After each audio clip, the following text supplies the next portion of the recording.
Good morning, everyone, and welcome to today's webinar on 10 public speaking statistics to guide your presentation skills. And generally in public speaking, we know that telling stories is more important than providing data, providing numbers. But here's some statistics that I've gleaned over the years, reading different articles, following Harvard Business Review, and I've kind of put them together to help guide myself, to help guide you whenever you do public speaking. Let me share my screen.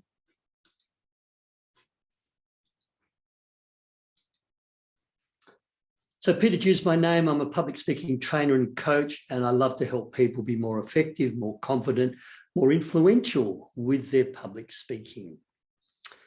How to participate today, quite simple. Ask questions, type them in the chat box. Feel free to take notes, think and apply to your own self. Do any of these statistics highlight any issues that may affect you, or have you got everything under control? Normally, I'd ask people to go away with maybe one or two things that kind of can make a difference for them. Those aha moments, those, oh, wow, I didn't know that. So while I've got 10 statistics, please don't overload yourself. Try and pick one or two things that may help you to apply in your own personal circumstances. That would be really valuable.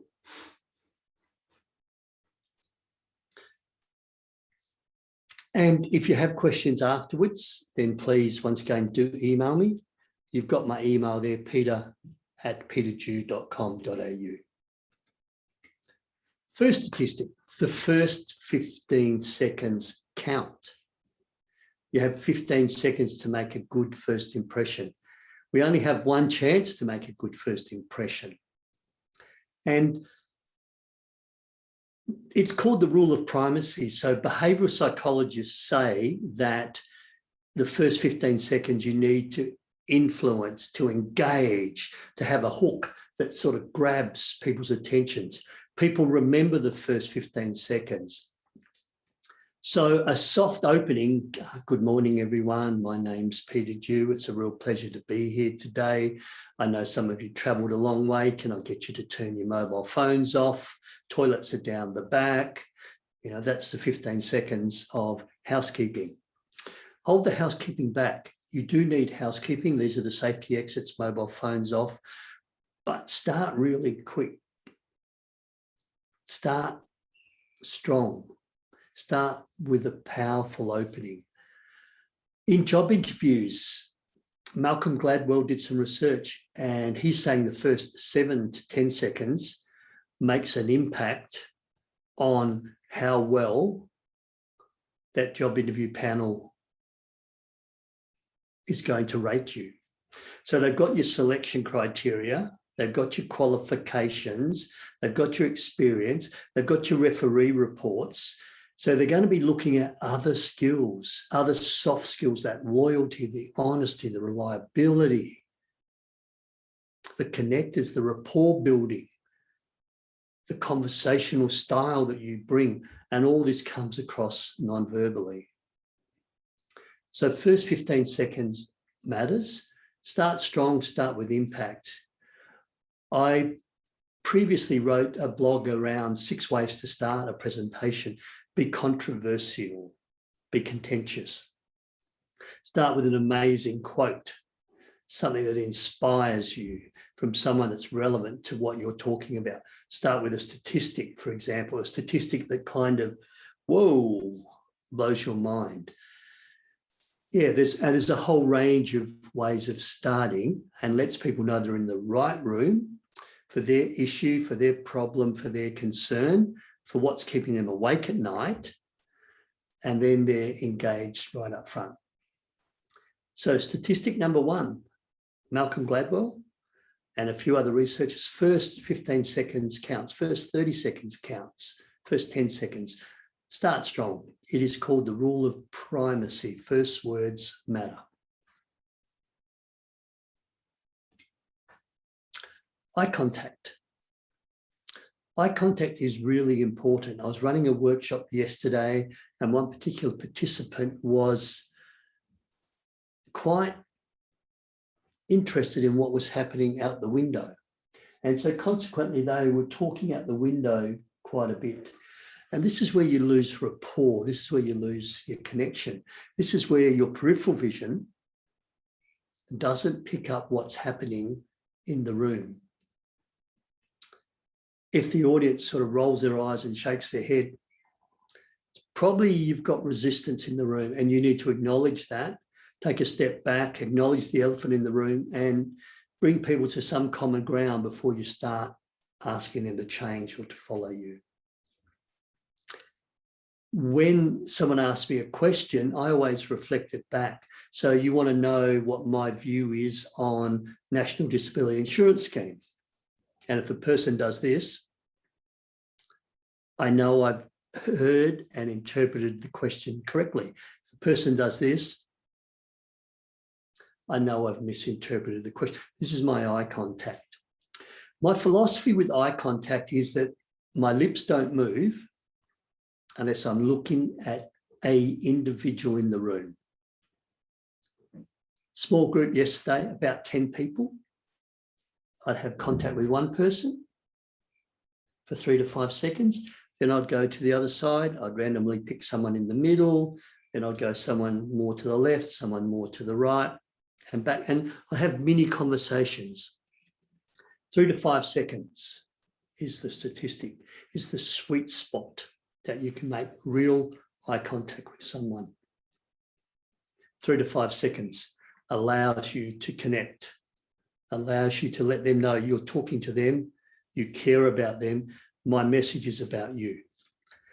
Less than 3 seconds, let's say the 1 or 2 seconds gaze, is a little bit shifty, a little bit dodgy. They're not comfortable in maintaining a real eye contact with you. When you get beyond 5 seconds and you look at the same person for an extended amount of time, that moves into the creepy bracket. 3 to 5 seconds is the sweet spot for making real one-on-one eye contact. Have a chat to that person for 2 to 3 seconds, then move randomly to someone else in the room and have another 2 to 3 second chat. 2 to 3 seconds is quite long for you as the speaker, but for the audience, it's perceived as, all right, Peter's taking the time to talk with me, to have a conversation with me. Finish on time. The statistic, 100% of audiences appreciate someone who finishes on time. They have plans for something after your presentation. If you're part of a conference, they're going to the morning tea break. You know, there's different rooms, and one group's out on time and eats all the nice cakes and scones. And this group, the speaker goes over time and they come out late. They've got a short morning tea. All the good scones and jam and cream have gone. They can't find a clean cup. You're holding up proceedings. So please always finish on time. 100% of audiences will appreciate it. If the speaker before you goes over time, so they're now spoken 15 minutes into your 60-minute slot, my rule as a professional speaker would be, I need to help the conference organizer. I need to help this meeting get back on track. So I'm going to cut my 60 minutes down to 45 minutes. And I may do this by eliminating Q&A, question and answer, asking people to email me their questions and I'll respond to everyone.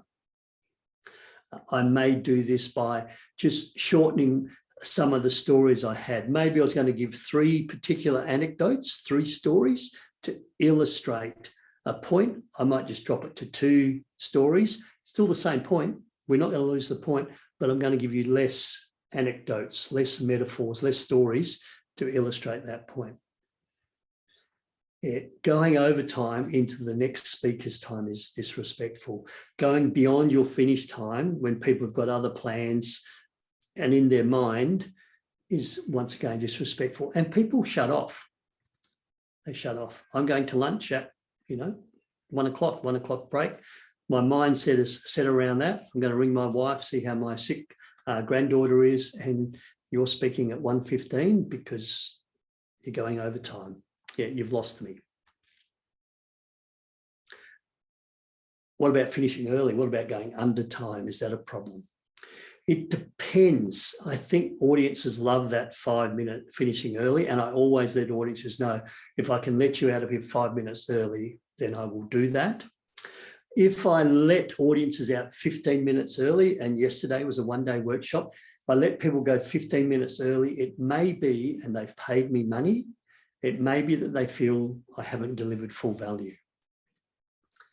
What I did do yesterday, however, was I negotiated a 1-hour lunch break to a 45-minute lunch break and said, if everyone's okay with a 45-minute lunch break, I'm happy to let you go at 4:15 rather than 4:30. Does anyone need a full-hour lunch break? Does anyone want a full-hour lunch break, or is 45 minutes suit you all? And they all opted for 45 minutes and that 15-minute early finish. If I have a small group and I've got through all my exercises really quick and I'm running, say, 30 minutes early, and I could potentially finish 30 minutes early, I would avoid doing that. I would reiterate some skills. I've always got 1 or 2 exercises that I can do to buy a bit of time, to fill in a bit of time. And this particular exercise, I said, look, I'm really interested on what your takeaways are so far. Well, let's go around the room. Can each of you give me 2 or 3 things you've learned during the day and how you're going to use them? And that took another 15 minutes. I summed up and people went 5 minutes early. Finish on time. You'll be appreciated. The average attention span is about 8 to 10 minutes. I've got you for 30 minutes and we've gone to 12 minutes, so you may have dropped out. I need to do something. I need to grab attention. I need to ask you to do something. So I've covered 3 things. Do any of those things apply to you? Have you ever gone over time? Do you use good eye contact or you avoid eye contact? How are you going to start strong? Now, the little model that Matt Church taught me was give people some information. So I'm talking to you, show. You've got your PowerPoint slides. When I'm doing a live presentation, you won't have PowerPoint up there all the time. I'll bring the PowerPoint down and then you'll be looking at me. Tell, show. I'll go to a flip chart. We'll draw something up. I'll do a handout. I'll bring a PowerPoint slide up. Ask, how can you use that? Which of the 3 things I've covered so far are most useful? Share. Would anyone like to share back with me? What are the 3 things you've learned from this workshop so far that are so valuable? And if you do that, tell, show, ask, share, and the share can be back to the group or the share can be turned to the person next to you. Share the biggest challenge in your business at the moment and keep repeating that cycle every 10 minutes. You'll maintain people's concentration span. You'll get another 10 minutes because you've reset the clock. And some of you are auditory learners, tell me, tell me, tell me. Some of you are visual learners, show me something. Some of you are kinesthetic learners, let me have a go, let me try, let me experience it. And some of you are whole brain learners, and some of you just want to share, and some of you just want me to shut up and read the notes. Tell, show, ask, share is a cycle that engages all learnings and resets all learning styles and resets people's concentration spans. Body language matters. Does your nonverbal communication in any way detract, dilute what you're saying? I ask people to do a nonverbal audit. When they walk into a room, what does their body say about them, their body language?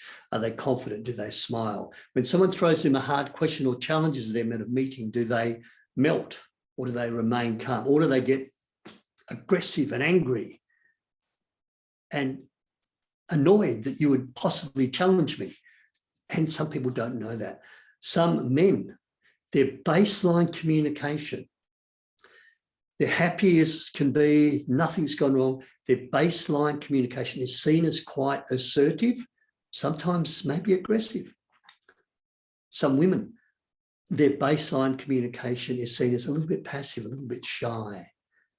And, you know, nice smiling, bobbing their head all the time. Men as well. So knowing what your baseline nonverbal communication tells and being able to be more credible or more approachable, be a little bit harder, be a little bit softer and move, that is the art of charisma, moving your nonverbal communication to match the audience and to match your baseline. That is really important. So we've got our message, only about 10%. Our nonverbals are about 50% of what we say. This is a webinar, really quite hard to demonstrate good nonverbal communications, stance. I do that in another webinar where I focus just on nonverbal communication. Just be aware your body language matters. Is it detracting? Is it reducing your ability to get that verbal message across? Last 30 seconds matters. We mentioned the first 15 seconds, last 30 seconds, really important. Nail your ending. Have a call to action. Summarize what you've just said. Ask people to do something. It's called the rule of recency, and there is a typo. It's not the rule of decency. It is decent, but it's the rule of recency, the most recent 30 seconds I say. So in about 14 minutes time when I conclude, that's going to be freshest in your mind. So it's valuable real estate. So nail your ending. Soft landings, soft endings are, thanks very much. You've been a really nice crowd. Thank you for participating in this webinar. I've really enjoyed, being able to help you. I hope you've had a safe journey home. I hope we can meet again. This is kind of soft, not related to the content. Now, please do thank people, do the niceties, the pleasantries. Now, remember, what one or two things have you learned from this webinar that you can use to be a more effective, a more confident speaker? And then you zip it, because anything you say after that will dilute people, will take people away from the core message, so much so that you've probably forgotten what I just said. Tell stories. Stories are really valuable. Stories are what people remember. So here's some statistics from Stanford University. If you tell people some facts, so remember the tell, show, ask, share cycle. If I talk to you the whole time, about 10% of you are going to recall what I've said. 90% is going to fade away. If I show you some pictures now, so I'm going to put some visual data up, I'm up to 30%, but 70% are still not going to remember what I've told you. If I give you a story that creates an emotional, a visceral response, gets you in your gut, in your heart, and you walk away with that feeling, I can do this. I can see light at the end of the tunnel. I now know a way forward to solve my problem. Then you've got to remember that more so than my 7-step process or my 3 pillars of success.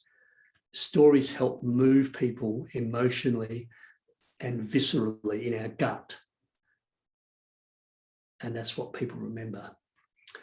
Most people make decisions based on guts, on their gut instinct, on the feeling in the gut, the right thing or the wrong thing to do, what they're going to buy a loved one as a present, as a gift. I walk into Myers or David Jones looking for something for my wife, which is getting harder and harder. And I kind of ask people, I look around and I see something, I just know, yep, she's going to love that. Often French perfume, sometimes a handbag, but when you buy a handbag, my tastes are not always right, so I can get that wrong. But that's what I make my decision on. I don't look so much on the price, the utility, so how much you're going to use this handbag. Is it big enough to put in an A4 notepad? Could you carry a laptop on it? That's utility. I don't make that decision based on that. So just be aware, stories are what people remember.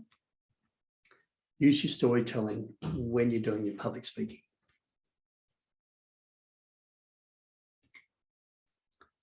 "75% of people suffer from nerves, anxiety, a little bit of fear of public speaking." Whew, that's good news. I spoke at a Scouts conference on Saturday here in Perth. There's about 50, 60 Scout leaders. So the leaders, these are adults, young adults, and older Scouts. Scout leaders have been around for a long time. And I'm getting ready. I'm one of the opening speakers at 9:30, and I'm a nervous wreck.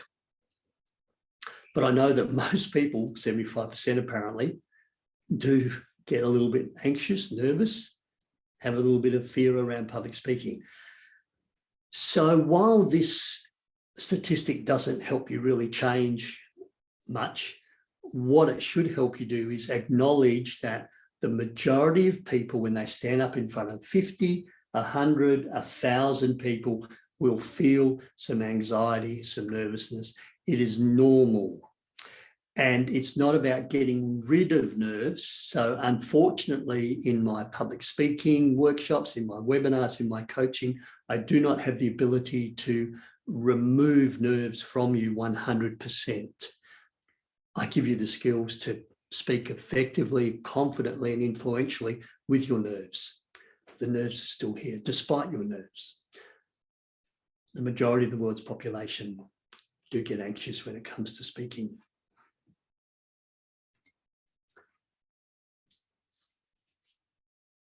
In reading the research on how to prepare a presentation, I found out that they recommend roughly 10% of your time for an introduction. Got a 60-minute presentation, you should probably do 6 to 7 minutes for your introduction. And the introduction is when you build rapport, it's when you connect, it's when you outline the problem, the issue. It's where people learn what's in it for me as an audience member. Why am I listening to you? What am I going to gain from it? Because if you don't demonstrate what's in it for me earlier on, then I'm likely to zone out. The other mistake is people introduce themselves and go straight into content. In other words, teaching me how to suck eggs, lecturing to me, being prescriptive. But hang on a minute. I don't know who you are. You haven't taken the time to connect, to build rapport, to maybe show some vulnerability, to share your journey that's brought you to that public speaking. And I have another rule, which means that in your introduction, sometimes you need to take as long as it takes. And your nonverbal communication and your eye contact that I spoke about will let you know when you're in rapport and you've connected with your audience. They won't be looking at their iPhones or their iPads. They'll be nodding, they'll be looking at you. You'll be able to see that they're fully in the palm of your hand. And then you can go into, all right, I've now got permission from the group to teach them something. If you've lost your audience in your introduction, you've done 10% of your time and they're still very resistant and they're shaking their heads and they don't want to hear this, you've still got to reveal more vulnerability. You've got to do more stuff to get into rapport before you move on. Otherwise, your message, your key point won't have impact.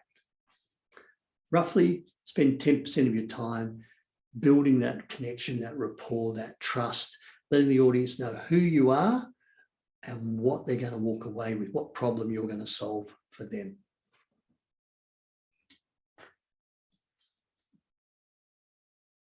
Given that so many people, 75%, have some anxiety and nerves and fear around public speaking, I find this statistic rather strange. Only 8% of those people who have this anxiety seek out professional advice, coach, mentoring, anxiety reduction, maybe cognitive behavioural therapy, a relaxation specialist. Myself, as a person who studied, I have sought out lots and lots of help. Toastmasters, professional speech coach, and even with my speech therapist, even with my speech coach and my speech therapy, helping me to control and reduce my stutter, I still used to get really nervous. I still get nervous. I used to get really nervous, so much so that I would stutter badly. I went to a 6-week relaxation course after work for 2 hours and learned a whole host of relaxation techniques. So I had a lot of professional help to help me deal with my public speaking anxiety and my public speaking fear. What's the barrier? I don't know. I guess public speaking is seen as a soft skill, a nice to have, and you can get by with your technical skills. I'm a medical scientist. I can look down a microscope. You might be a computer programmer. You might be an engineer. You can get by and do limited public speaking and largely avoid it. So to invest money in that area may seem like I've got better things I can do with my money. I think people are realizing that the ability to public speak, engage, influence is not just a nice skill, a nice to have, it's becoming an essential skill. Artificial intelligence, robotics, lots of new technologies coming in, replacing jobs, changing jobs, but the ability to influence and communicate and bring people on a journey and to lead is not going to be replaced by robotics. And that ability to communicate through public speaking is so valuable. Quick summary. First 15 seconds matters. Open strong. Eye contact, 2 to 3 seconds. Sweet spot. Finish on time. The average attention span, 8 to 10 minutes. Body language matters. About 50% of your message comes through non-verbal. Nail your ending. Last 30 seconds. Stories. Last 30 seconds matters. Stories, people remember that visceral response. A lot of people have speech nerves, speech anxiety. Allow about 10% for your introduction. And if you are nervous and struggle, seek professional help, a mentor, a coach. You can even contact me if you wish. Next webinars, Thursday, 9 a.m. to 10 a.m. How to present effectively with online forums. This isn't a real presentation in terms of online. I'm talking about a meeting or a workshop where you have more people involved. You want to share screens. You want to use a flip chart. I'm going to show you that on Thursday. So tomorrow morning, 9 a.m. to 10 a.m. That's a paid webinar, $47 plus GST. And the 20th of August, 6 ways to build credibility. And credibility is required in your introduction. What helps people trust you to follow you? We've got some workshops around the place, winning presentation skills in Karratha, difficult conversations in Karratha, Port Hedland workshops in September. We're going to Port Hedland next week. We'll be in Bendigo and Victoria in November, COVID permitting. If you would like an in-house workshop for your organisation, let me know. You know how to reach me. So Peter Dew is my name. I love to help people find their voice, their confidence, to be more effective in their public speaking skills. You've got my email. Send me questions. Phone me should you need to.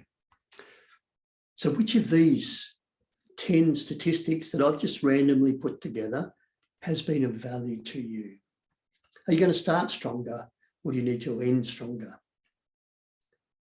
Do you need to build your story? Is eye contact something that you avoid? Now you know 2 to 3 seconds you can spend looking at people. Which statistic's going to be most valuable for you as you move forward?